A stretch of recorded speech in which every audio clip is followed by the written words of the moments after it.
నమస్కారం ETV news కు స్వాగతం. ముందుగా ముఖ్యాంశాలు. అన్నదాతల కోసం కేంద్రం సరికొత్త బీమా పథకం గరిష్టంగా 5% ప్రీమియంతో అమలు వచ్చే ఖరీఫ్ నుంచి ప్రారంభించనున్నట్టు వెల్లడి. గుంటూరు జిల్లా వెలగపూడిలో ఏపీ తాత్కాలిక సచివాలయం రేపటి నుంచే టెండర్ల ప్రక్రియ 6 నెలల్లో పూర్తి చేయాలని సర్కారు సంకల్పం. గ్రేటర్ ఎన్నికలపై పార్టీల ముమ్మర కసరత్తు వ్యూహాలపై నేతలకు చంద్రబాబు దిశానిర్దేశం. కాంగ్రెస్ సమన్వయ కమిటీతో దిగ్విజయ్ చర్చలు. ఆంధ్రప్రదేశ్లో ఒకరోజు ముందే సంక్రాంతి శోభ సంబరాలకు ఊపు తెచ్చిన ప్రజా ప్రతినిధులు. అన్ని జిల్లాల్లో ముగ్గులు వంటల పోటీలు. పండుగకు వెళ్లే వారికి రైళ్లలో ప్రయాణ కష్టాలు. మరుగుదొడ్లలో వెళ్లాల్సిన దుర్భర పరిస్థితులు. అధికారుల తీరుపై తీవ్ర ఆగ్రహం. పఠాన్కోట్ దాడి కేసులో పాక్ చర్యలు. జైషే మహమ్మద్ అధినేత మసూద్ అజర్ అరెస్టు. పలుచోట్ల ఉగ్రవాద సంస్థ కార్యాలయాల మూసివేత. పాక్, ఆఫ్ఘన్, పశ్చిమాసియాలో ఉగ్రవాద కదలికలపై ఒబామా ఆందోళన. అల్-ఖైదా, ఐఎస్లతో అమెరికన్లకు ముప్పు పొంచి ఉందని హెచ్చరిక.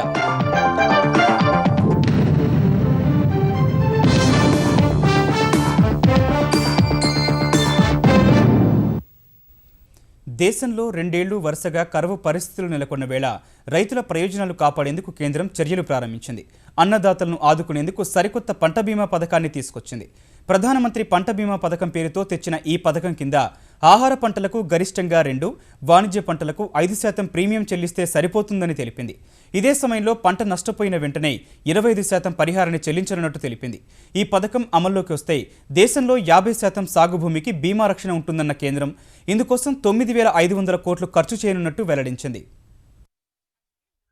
వరుస కరవు, ప్రకృతి విపత్తుల మధ్య తీవ్ర నష్టాల్లోకి కూరుకుపోయిన రైతుల్ని ఆదుకునే దిశలో కేంద్రం మరో కీలక నిర్ణయం తీసుకుంది. ప్రధానమంత్రి పంట బీమా పథకం పేరుతో అన్నదాతల్ని ఆదుకునేందుకు కొత్త బీమా పథకానికి రూపకల్పన చేసింది. ప్రధాని నరేంద్ర మోదీ అధ్యక్షతన సమావేశమైన కేంద్ర మంత్రివర్గం ఈ పథకానికి ఆమోదముద్ర వేసింది. ఇప్పటి వరకు దేశంలో అమలు చేస్తున్న పంట బీమా పథకం కోసం రైతులు 15% వరకు ప్రీమియం చెల్లించాల్సి ఉంటే ఎన్డీఏ సర్కార్ తెచ్చిన కొత్త పథకం కింద ఆహార ధాన్యాలు, నూనె గింజల పంటలకు గరిష్టంగా 2% ప్రీమియం చెల్లించాల్సి ఉంటుంది. ఉద్యాన పంటలు, పత్తికి గరిష్టంగా 5% ప్రీమియం చెల్లిస్తే సరిపోతుంది. ఈ ఏడాది ఖరీఫ్ సీజన్ నుంచి అమల్లోకి రానున్న ఈ పథకం చరిత్రాత్మకమైందని మంత్రివర్గ భేటీ తరువాత కేంద్ర మంత్రులు రాజ్నాథ్ సింగ్, రాధామోహన్ సింగ్, వెంకయ్యనాయుడు అభివర్ణించారు. తక్కువ ప్రీమియంతో ఎక్కువ బీమా భద్రత లభించనున్నందున రైతులు కూడా ఉత్సాహంగా పంటలకు బీమా చేయించుకుంటారని మంత్రులు తెలిపారు. ప్రస్తుత పథకం కింద దేశంలో 25 నుంచి 27% సాగు భూమికి మాత్రమే బీమా భద్రత లభిస్తే కొత్త పథకం కింద 50% సాగు భూమిని బీమా పరిధిలోకి తీసుకురావచ్చని చెప్పారు.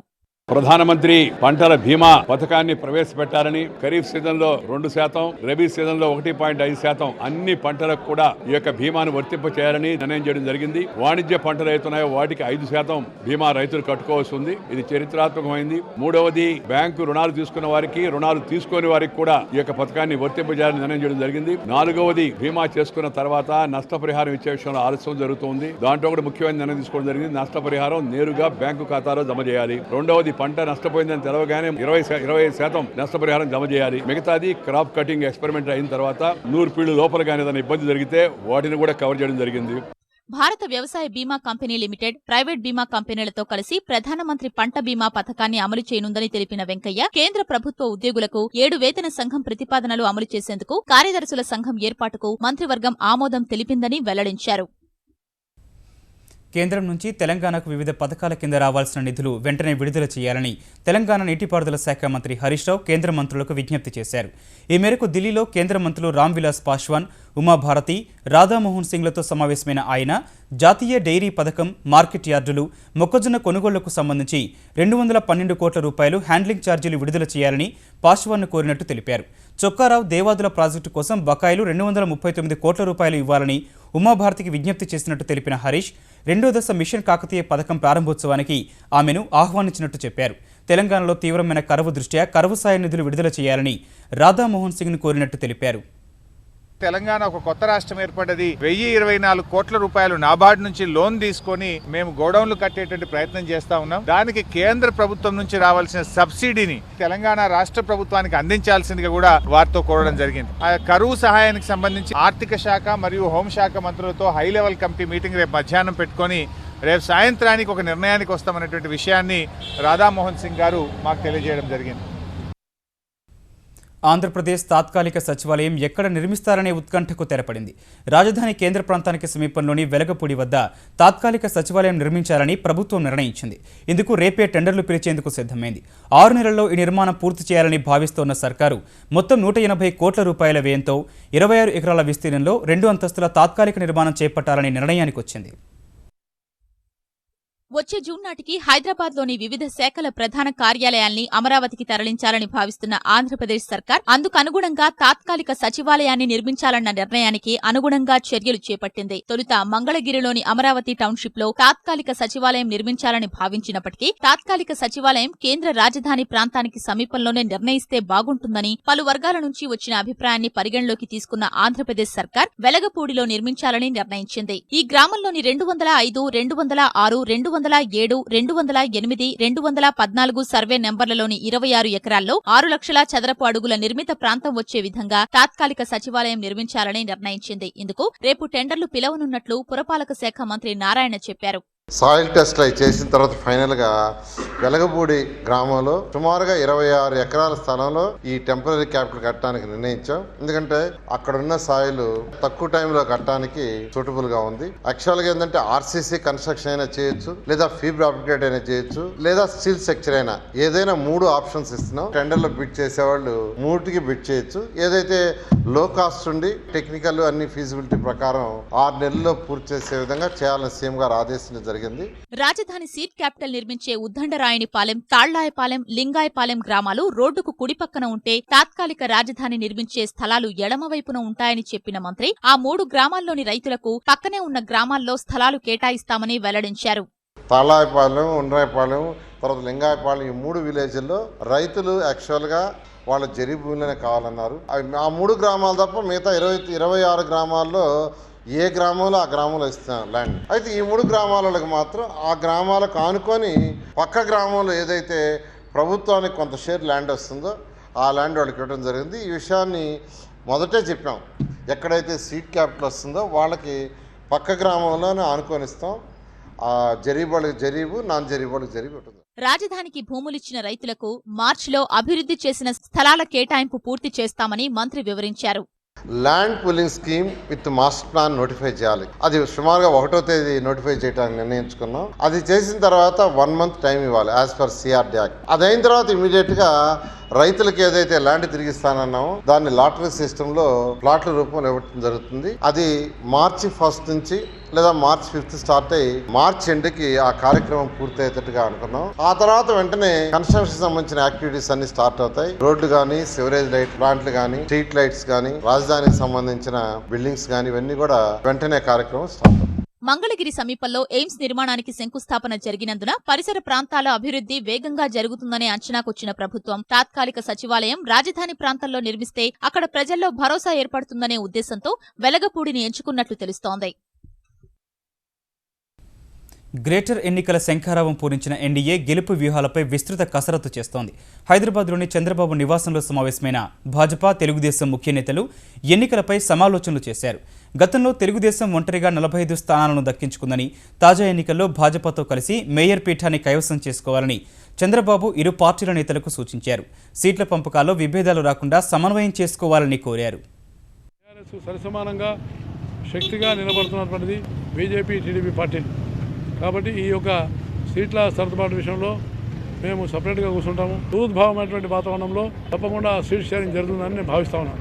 మేయర్ స్థానంలో ఎన్డీఏ అభ్యర్థి కూర్చోవాలనేటువంటి ఒక నినాదంతో ముందుకెళ్ళాలని చెప్పని అధ్యక్షుల వారు స్పష్టంగా జరిగింది. ఇక్కడ ఉండేటువంటి ఓటర్ అలా విశ్వాసాన్ని తిరిగి పొంది ఎన్నికలలో ఫలితాలు సాధించాలా. అది 2019లో తెలుగుదేశం, భారతీయ జనతా పార్టీ ముఖ్యమంత్రి అధిష్ఠించాలనే ఏక లక్ష్యంతో ముందుకెళ్దాం. ఈ ఎన్నికలే నాంది అని చెప్పని మా నాయకులు ఈరోజు అందరూ కూడా ఉత్సాహపరిచారు. గ్రేటర్ హైదరాబాద్ ఎన్నికల కోసమే కేసీఆర్ కుటుంబం ఆంధ్ర ప్రాంత ప్రజలపై కపట ప్రేమ చూపిస్తోందని కాంగ్రెస్ తెలుగు రాష్ట్రాల వ్యవహారాల బాధ్యుడు దిగ్విజయ్ సింగ్ ఆరోపించారు. అధికార తెరాస ధనబలంతో విపక్ష కార్యకర్తల్ని ప్రలోభాలకు గురి చేస్తోందని మండిపడ్డారు. జీహెచ్ఎంసీ 150 డివిజన్లలోనూ కాంగ్రెస్ పోటీ చేస్తుందన్న ఆయన ఈ నెల 18న మేనిఫెస్టోను విడుదల చేస్తామని ప్రకటించారు. KCR, KTR, उनका पूरा जो परिवार है, they were using abusive language against the people from Andhra. Mr. Narendra Modi and Mr. KCR both are experts in U-turns. They will say one thing, then make a complete U-turn. They have made a complete U-turn and are trying to placate the sentiments of the so-called settlers. Greater ఎన్నికలకు సంబంధించి Bharatiya Janata party అధికార తెరాసపై విమర్శలకు మరింత పదును పెట్టింది. కేవలం గ్లోబల్స్ ప్రచారంతో ప్రజలను మభ్యపెట్టేందుకు తెరాస ప్రయత్నిస్తోందని Bharatiya Janata party Telangana అధ్యక్షుడు కిషన్ రెడ్డి ఆరోపించారు. తెరాసకు ప్రచారంపై ఉన్న శ్రద్ధ అభివృద్ధిపై లేదన్న ఆయన జీహెచ్ఎంసీ మేయర్ పీఠాన్ని భాజపా తెలుగుదేశం కూటమి గెలుచుకుంటుందని విశ్వాసం వ్యక్తం చేశారు. హైదరాబాద్ సోమాజిగూడ ప్రెస్ క్లబ్లో మీట్ ది ప్రెస్లో పాల్గొన్న ఆయన హైదరాబాద్ ప్రజలపై తమకు పూర్తి నమ్మకం ఉందన్నారు. ఇక్కడ అనేక సమస్యల మీద నిరంతరం పోరాటం కొనసాగించాము. హైదరాబాద్ ప్రజల పక్షాన నిలబడి అనేకమైనటువంటి ఉద్యమాలు మేము చేపట్టడం జరిగింది. కాబట్టి ఈ రోజు మాకు కేంద్రంలో అధికారంలో ఉన్నటువంటి నేపథ్యంలో హైదరాబాద్ ప్రజలు జీహెచ్ఎంసీ పరిపాలన మాకు అప్పగించినట్లయితే కేంద్ర ప్రభుత్వము నరేంద్ర మోడీ గారి సహకారంతో మౌలిక వసతుల కల్పనలో హైదరాబాద్ యొక్క ముఖ చిత్రం మార్పులో మేము అంకిత భావంతో కృషి చేస్తామని జీహెచ్ఎంసీ ప్రజానీకానికి విజ్ఞప్తి చేస్తా ఉన్నాం. గ్రేటర్ ఎన్నికల కోసం అధికార తెరాస జోరుగా ప్రచారం కొనసాగిస్తూనే ఉంది. ఒక పక్క నేతల ప్రచారం, మరోవైపు ఇతర పార్టీల కార్యకర్తల చేరికలతో దూసుకుపోతోంది. కాప్రా, చర్లపల్లి, ఏఎస్ రావు నగర్లో వేణుగోపాలాచారి, గుండు సుధారాణి ప్రచారం చేశారు. గోషామహల్ డివిజన్లో జహీరాబాద్ పార్లమెంట్ సభ్యుడు బీబీ పాటిల్ కార్యకర్తలతో భేటీ నిర్వహించారు. మేయర్ పీఠం దక్కించుకోకుంటే తన పదవికి రాజీనామా చేస్తానన్న తెలంగాణ ఐటీ మంత్రి కేటీఆర్ సవాల్కు కాంగ్రెస్, తెలుగుదేశం, భాజపా నేతలు ముందుకు రావడం లేదని తెరాస నాయకులు ఎద్దేవా చేశారు. రాజేంద్రనగర్లోని మైలార్దేవిపల్లి డివిజన్లో తెలుగుదేశం, భాజపా నాయకులు తెరాసలో చేరారు. పఠాన్కోట్ ఉగ్రదాడికి మూలాలు పాకిస్తాన్లోనే ఉన్నాయంటూ భారత్ సమర్పించిన ఆధారాలపై చర్యలు ప్రారంభించిన పాక్ సర్కారు బాధ్యులను అదుపులోకి తీసుకునే ప్రక్రియ ముమ్మరం చేసింది. ఈ మేరకు పఠాన్కోట్ దాడికి సూత్రధారి జైషే మహమ్మద్ ఉగ్రవాద సంస్థ అధినేత మౌలానా మసూద్ అజహర్, అతడి సోదరుడు అబ్దుల్ రెహమాన్ రవూఫ్ సహా పలువురు అనుమానితులను అరెస్టు చేసింది. భారత్ సమర్పించిన సాక్ష్యాలను ఆధారం చేసుకుని దేశంలోని ఉగ్రవాద కార్యాలయాలపై దాడులు నిర్వహించిన పాక్ పోలీసులు, నిఘా వర్గాలు మసూద్ అజహర్, అతని సోదరుడు మరికొంతమందిని అరెస్టు చేయడమే కాకుండా ఆ సంస్థ కార్యాలయాలను మూసివేసింది. ఈ పరిణామాలపై సమీక్ష నిర్వహించిన పాక్ ప్రధాని నవాజ్ షరీఫ్ పఠాన్కోట్ దాడికి సంబంధించిన కేసు దర్యాప్తు మరింత ముందుకు తీసుకెళ్లేందుకు ప్రత్యేక బృందాన్ని భారత్ పంపాలని నిర్ణయించినట్టు తెలిసింది. ఈ బృందం పఠాన్కోట్లో పర్యటించి మరిన్ని ఆధారాలు సేకరిస్తుందని పాక్ ప్రభుత్వ వర్గాలు చెబుతున్నాయి. మరోవైపు ఉగ్రవాదంపై పోరాటానికి పాక్ కట్టుబడి ఉందని పాక్ ప్రధాని కార్యాలయం ప్రకటన విడుదల చేసింది. ఇరు దేశాల కార్యదర్శుల స్థాయి చర్చలపై నీలినీడలు కమ్ముకున్న వేళ పాక్ చేపట్టిన చర్యలు సత్ఫలితాలనివ్వగలవని నిపుణులు భావిస్తున్నారు. పాకిస్తాన్, ఆఫ్ఘనిస్తాన్, పశ్చిమాసియా భవిష్యత్తులో ఉగ్రముఖులకు స్వర్గధామంగా మారే ప్రమాదం ఉందని అమెరికా అధ్యక్షుడు బరాక్ ఒబామా హెచ్చరించారు. అల్ఖైదాతో పాటు ఐఎస్ ఉగ్రముఖుల వల్ల అమెరికన్లకు ముప్పు పొంచి ఉందన్న ఆయన వారిని ఏరిపారేయాలని అమెరికన్ కాంగ్రెస్ను ఉద్దేశించి తన చిట్ట చివరి ప్రసంగంలో స్పష్టం చేశారు. ఆర్థికంగా, అంతర్గతంగా సతమతమవుతున్న చైనా, రష్యాలు ప్రపంచంపై పట్టు సాధించేందుకు ప్రయత్నిస్తున్నాయని విమర్శించిన ఆయన ప్రపంచ దేశాలకు ఎలాంటి సమస్య ఎదురైనా అమెరికానే ఆశ్రయిస్తారంటూ పరోక్షంగా తమదే పెద్దన్న పాత్రని వివరించారు. ప్రపంచానికి ముప్పుగా మారిన ఉగ్రవాదాన్ని కూకటి వేళ్లతో పెకిలించడమే తమ లక్ష్యమని అమెరికా అధ్యక్షుడు బరాక్ ఒబామా తేల్చి చెప్పారు. ఈ ఏడాది చివరలో కొత్త అధ్యక్షుడిని ఎన్నుకునేందుకు అమెరికన్లు సిద్ధమవుతున్న తరుణంలో చట్టసభలైన అమెరికన్ కాంగ్రెస్ ను ఉద్దేశించి చివరిగా ప్రసంగించిన ఆయన తన మనసులోని భావాలని ప్రజా ప్రతినిధులకు వివరించారు. ఉగ్రవాదుల ఏరివేతను ఓ యజ్ఞంలా సాగిస్తుంటే కొందరు మూడో ప్రపంచ యుద్ధంగా చిత్రీకరిస్తున్నారని ఒబామా ఆవేదన వ్యక్తం చేశారు. అమెరికా ప్రజల భద్రతకే తమ ప్రభుత్వ తొలి ప్రాధాన్యమని స్పష్టం చేశారు. ప్రపంచ దేశాలకు ఏ అంతర్జాతీయ సమస్య వచ్చినా ముందు అమెరికా మద్దతే కోరతారని, చైనా, రష్యా వద్దకు వెళ్లరని అన్నారు. Now, our foreign policy has to be focused on the threat from ISIL and Al-Qaeda.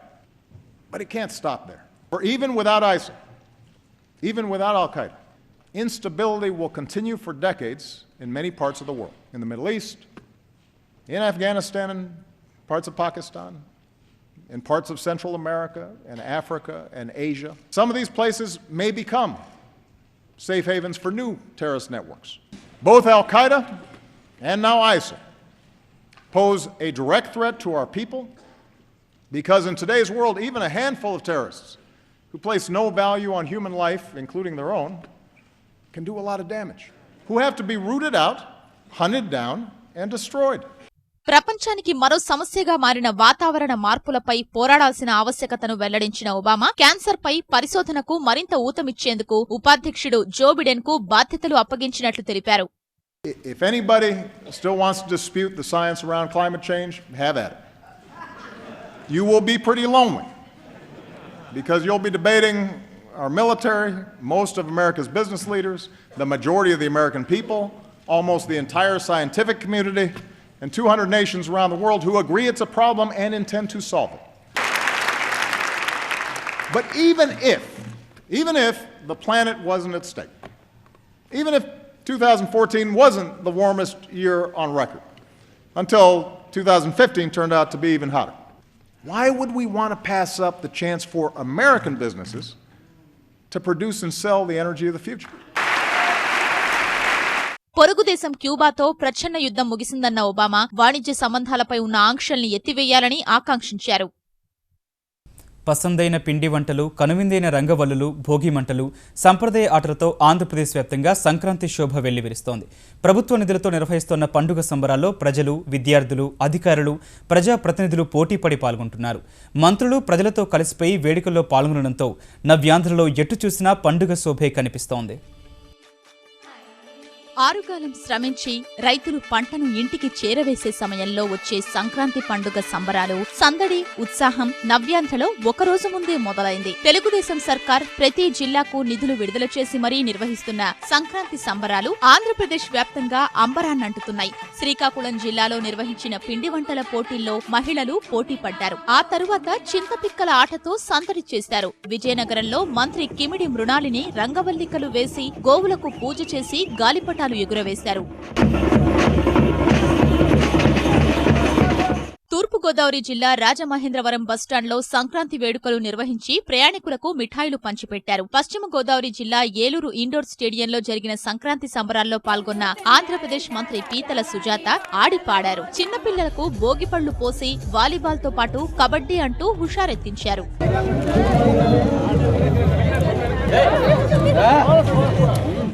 ఈ రోజు వేడుకల్లో ఏలూరు ఎంపీ మాగంటి బాబు అందరికంటే ఎక్కువగా సందడి చేశారు. భోగి మంటలు వేసి మహిళలతో పోటీ పడుతూ గొబ్బెమ్మల చుట్టూ తిరిగారు. ముగ్గులు వేసి గాలిపటాలు ఎగురవేసి అందరినీ అలరించారు.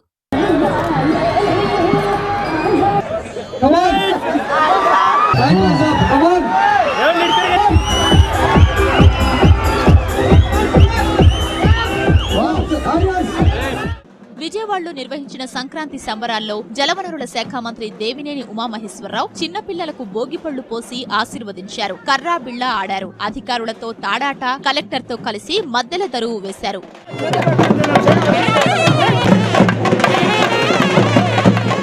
గుంటూరులో జరిగిన సంక్రాంతి సంబరాలకు ఎడ్లబండిపై వచ్చిన మంత్రులు రావెల కిషోర్ బాబు, పెద్దిపాటి పుల్లారావు కోడి పందాలతో సందడిగా గడిపారు.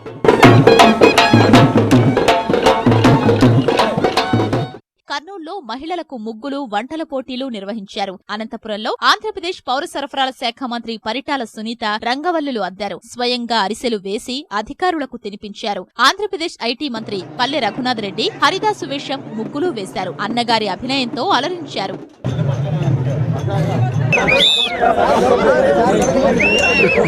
ముఖ్యమంత్రి చంద్రబాబు తెలుగు ప్రజలందరికీ సంక్రాంతి శుభాకాంక్షలు తెలిపారు. సంక్రాంతి వ్యవసాయదారుల పండుగని, వ్యవసాయాన్ని లాభసాటిగా మార్చడానికి తమ ప్రభుత్వం ఎంతో కృషి చేస్తోందన్నారు.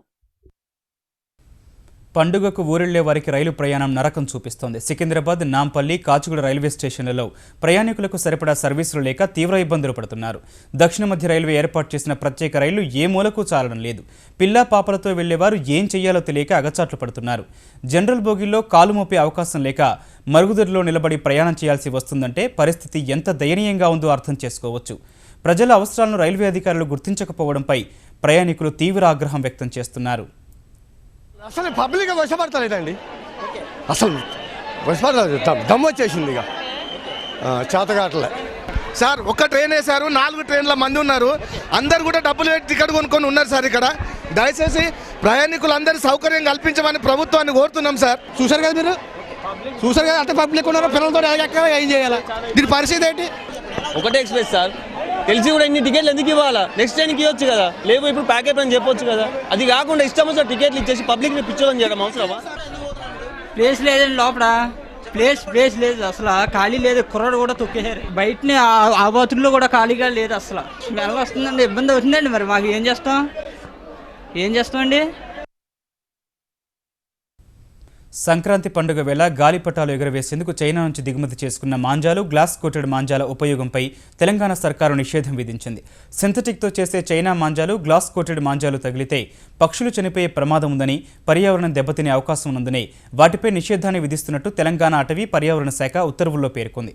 కేంద్ర ప్రభుత్వ సూచనలు 1986 పర్యావరణ చట్ట నిబంధనల ప్రకారం ఈ నిర్ణయం తీసుకున్నట్లు తెలిపిన తెలంగాణ సర్కారు ఈ అంశంపై ప్రజల్లో అవగాహన కలిగించేందుకు చర్యలు తీసుకోవాలని అధికారులకు సూచించింది. వరంగల్ జిల్లాలో మూతపడిన రేయాన్స్ పరిశ్రమ పునరుద్ధరణకు సహకరించాలని తెలంగాణ ఉప ముఖ్యమంత్రి కడియం శ్రీహరి, మంత్రి చందూలాల్ ఆంధ్రప్రదేశ్ ముఖ్యమంత్రి చంద్రబాబును కోరారు. ఈ మేరకు కేంద్ర మంత్రులు బండారు దత్తాత్రేయ, సుజనా చౌదరులతో కలిసి హైదరాబాద్లోని చంద్రబాబు ఇంటికి వెళ్లిన తెలంగాణ మంత్రులు రేయాన్స్ పరిశ్రమను తెరిపించేందుకు తెలంగాణ సర్కారు కట్టుబడి ఉందని, ముడిసరకు రాయితీపై ఇవ్వాలని కోరుతూ ముఖ్యమంత్రి కేసీఆర్ రాసిన లేఖను చంద్రబాబుకు అందజేశారు. ఇందుకు చంద్రబాబు సానుకూలంగా స్పందించారని భేటీ తర్వాత దత్తాత్రేయ తెలిపారు. పాకిస్తాన్ క్వెటాలో జరిగిన ఆత్మాహుతి దాడిలో 13 మంది భద్రతా సిబ్బంది సహా 15 మంది చనిపోయారు. క్వెటాలోని ఓ పోలియో కేంద్రం వెలుపల జరిగిన ఈ దాడిలో 12 మంది పోలీసులు, ఒక పారామిలిటరీ జవాన్, 2 పౌరులు మరణించినట్టు పోలీసు అధికారులు తెలిపారు. ఈ ఘటన జరిగినప్పుడు మొదట భారీ శబ్దంతో పేలుడు సంభవించిందని, తర్వాత కాల్పులు వినిపించాయని ప్రత్యక్ష సాక్షులు తెలిపారు. ఈ దాడిలో మరో 10 మంది గాయపడగా కొంతమంది పరిస్థితి ఆందోళనకరంగా ఉందని అధికారులు తెలిపారు. 3 రోజుల్లో పాకిస్తాన్లో 24 లక్షల మంది 5 ఏళ్లలోపు పిల్లలకు పోలియో చుక్కలు వేసే కార్యక్రమాన్ని ప్రభుత్వం చేపట్టగా చివరి రోజున దాడి జరిగింది. ఆఫ్ఘనిస్తాన్లో కూడా ఉగ్రవాదులు మరోసారి పేటరేగిపోయారు. కొన్ని రోజుల క్రితం భారత రాయబార కార్యాలయంపై దాడికి తెగబడ్డ ముష్కరులు ఇవాళ జలాలాబాద్లోని పాకిస్తాన్ రాయబార కార్యాలయం వద్ద ఆత్మాహుతి దాడికి పాల్పడ్డారు. ఈ దాడి తర్వాత ఆ ప్రాంతంలో తీవ్రస్థాయిలో కాల్పులు చోటు చేసుకున్నాయి. దాదాపు 4 గంటలు కొనసాగిన కాల్పుల్లో ఆఫ్ఘన్ భద్రతా దళాలకు చెందిన 7 జవాన్లు ప్రాణాలు కోల్పోయారు. మరో 7 గాయపడ్డారు. ఈ దాడి చేసింది తామేనని ఇస్లామిక్ స్టేట్ ఉగ్రవాద సంస్థ ప్రకటించింది. తమిళనాట సంక్రాంతి సంబరాల్లో భాగమైన జల్లికట్టు నిర్వహణపై స్టేను ఎత్తివేసేందుకు సుప్రీంకోర్టు నిరాకరించింది. జల్లికట్టు నిర్వహణకు అనుమతించాలని దాఖలైన పిటిషన్లపై justice Deepak Mishra, justice N రమణలతో కూడిన ధర్మాసనం విచారణ జరిపింది. ఈ విచారణలో జల్లికట్టు తమ సంస్కృతిలో భాగమని చెప్పిన పిటిషనర్లు జంతువులకు హాని కలగకుండా చర్యలు తీసుకుంటామని విన్నవించారు. ఈ వాదనలతో విభేదించిన ధర్మాసనం స్టే ఎత్తివేసేందుకు నిరాకరించింది. మరోవైపు జల్లికట్టు నిర్వహించే విధంగా అత్యవసర ఆదేశం ఇవ్వాలన్న తమిళనాడు ముఖ్యమంత్రి జయలలిత విజ్ఞప్తిని కేంద్రం తోసిపుచ్చింది. ఈ అంశం కోర్టులో ఉన్నందున అత్యవసర ఆదేశం ఇవ్వలేమని పేర్కొన్నట్టు తెలుస్తోంది. పారిశ్రామికోత్పత్తి దిగజారి ద్రవ్యోల్బణం పెరిగినా తగిన ధరల వద్ద మదుపరులు కొనుగోళ్లకు ఆసక్తి చూపిన వేళ స్టాక్ మార్కెట్లో ఇవాళ లాభాల్లో ముగిశాయి. క్రితం 2 సెషన్లో 252 పాయింట్లు నష్టపోయిన సెన్సెక్స్ ఇవాళ 172 పాయింట్లు వృద్ధి నమోదు చేసింది. ఈ ఉదయం 24,805 వద్ద ప్రారంభమైన సెన్సెక్స్ అమ్మకాల ఒత్తిడితో 24,388 పాయింట్ల కనిష్ట స్థాయికి చేరింది. 3వ త్రైమాసిక ఫలితాల విడుదలకు ముందు రిలయన్స్, ఇన్ఫోసిస్, టాటా మోటార్స్ వాటాల కొనుగోళ్లకు మదుపరులు ఆసక్తి చూపగా తిరిగి లాభాల్లోకి వెళ్లిన సూచి 24,957 పాయింట్ల గరిష్ట స్థాయిని తాకింది. చివరకు 24,854 వద్ద స్థిరపడింది. జాతీయ స్టాక్ ఎక్స్చేంజ్ సూచీ నిఫ్టీ 52 పాయింట్లు లాభపడి 7,562 వద్ద ముగిసింది. ఈటీవీ న్యూస్ సమాప్తం. నమస్కారం.